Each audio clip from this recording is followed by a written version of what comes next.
Bonjour.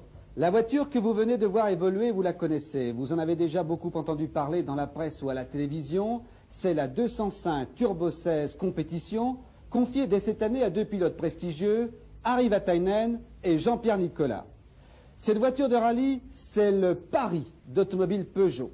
Elle mérite donc tous nos encouragements, d'autant qu'elle vient de donner naissance à une version client, issue directement de la compétition, la 205 Turbo 16 série 200.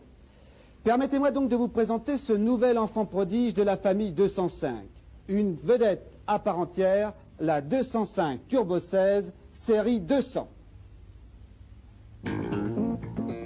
Elle mesure 1,70 m de large et 3,82 m de long. Voie avant et arrière 1,43 m. Empattement 2,54 m. Son esthétique, particulièrement agressive et sportive, témoigne cependant de sa filiation avec la famille 205. A noter son spoiler avant avec phare longue portée intégré, son becquet arrière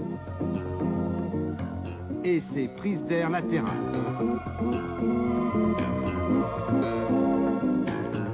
Son poids à vide est de 1145 kg, avec une très bonne répartition des masses, 530 kg à l'avant et 615 à l'arrière.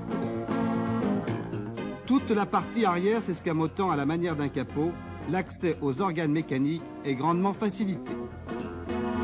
Son moteur est un XU8T de 1775 cm3 en position transversale centrale arrière. Il est turbo-compressé avec un échangeur RR. La pression de suralimentation est de 0,7 bar. Il développe 200 chevaux à 6750 tours minute pour une puissance administrative de 9. Alimenté par injection, il possède 4 soupapes par cylindre et 2 arbres à cam en tête. Son allumage cartographique est entièrement électronique. Le résultat de cette formidable mécanique, une vitesse maximum de 210 km/h et des accélérations remarquables. Moins de 6 secondes de 0 à 100 km/h, 27 secondes au 1000 mètres départ arrêté. Ces résultats sont aussi le fait de sa transmission à 4 roues motrices qui l'assure, quelle que soit la nature du sol, d'une motricité phénoménale. La répartition de la puissance est de 1/3 sur l'avant et 2/3 sur l'arrière. 3 différentiels à glissement limité, un central, un à l'avant, un à l'arrière, dont les réglages sont 17% sur l'avant et 40% sur l'arrière. Les suspensions avant et arrière sont constituées de 2 triangles superposés, d'amortisseurs hydrauliques télescopiques à ressort hélicoïdal et de barres anti-dévers.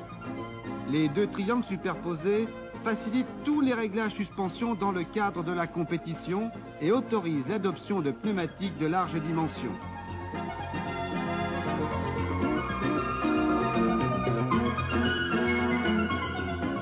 La boîte de vitesse est bien entendu à 5 rapports. Au niveau des freins, on trouve 4 disques ventilés avec un circuit avant et un circuit arrière, une assistance de freinage et un répartiteur de freinage sur le circuit arrière non asservi à la charge. Sa présentation intérieure a été particulièrement soignée. Planche de bord, volant, panneaux de porte, ainsi que les côtés des sièges de type baquet sont recouverts de cuir. On trouve enfin l'instrumentation complète d'une voiture sportive avec de nombreux témoins d'alerte et de nombreux cadrans. Compte-tours, pression du turbo, niveau de carburant, température d'huile, pression d'huile et température d'eau. Puisque cette voiture n'a maintenant aucun secret technique pour vous, je vous propose d'admirer sa maîtrise en matière de conduite. Un pilote d'automobile Peugeot vous emmène depuis Paris à travers diverses régions de France. Tout cela pour votre plaisir, bien sûr. Alors, installez-vous confortablement, n'oubliez pas d'attacher votre ceinture et bonne route.